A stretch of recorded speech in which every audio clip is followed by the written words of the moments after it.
Last week, the world was captivated by the Oval Office meeting between President Trump and President Zelensky of Ukraine.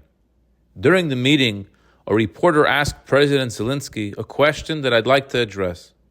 The essence of the question was why he wasn't wearing a suit and tie for the meeting, suggesting it was disrespectful to the office. The reporter implied that formal attire was necessary for such an occasion. President Zelensky responded by saying that when the war is over, he will come back and put on the costume, referring to a suit and tie. And this has sparked a great debate. Was Zelensky's choice of clothing appropriate given the circumstances?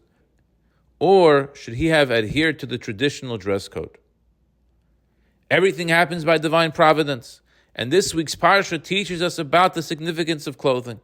Specifically, it details the special garments that a Kohen, a priest, must wear when performing temple services, and the additional special clothing of the high priest.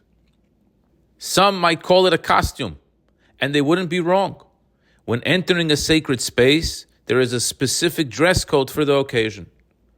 What intrigued me was that President Zelensky called a suit and tie a costume, while not considering that his own attire was a costume.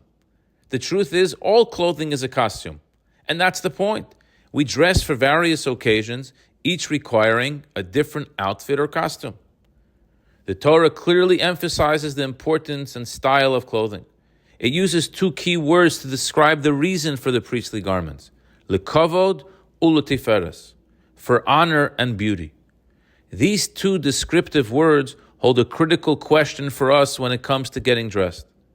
Whether it's for work, vacation, a wedding, or God forbid, a funeral. Is what I'm putting on now going to add to my honor and beauty? Think about it. When you see someone dressed nicely, it leaves a positive impression.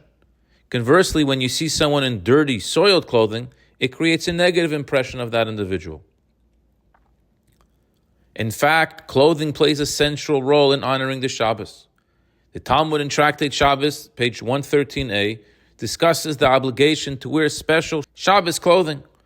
This is learned from the verse in Isaiah, which states, "And you honor it by not going in your way, from attending to your affairs and speaking idle words." The rabbis derived from the words, "and you honor it," that your dress on Shabbos should not be like your dress during the week.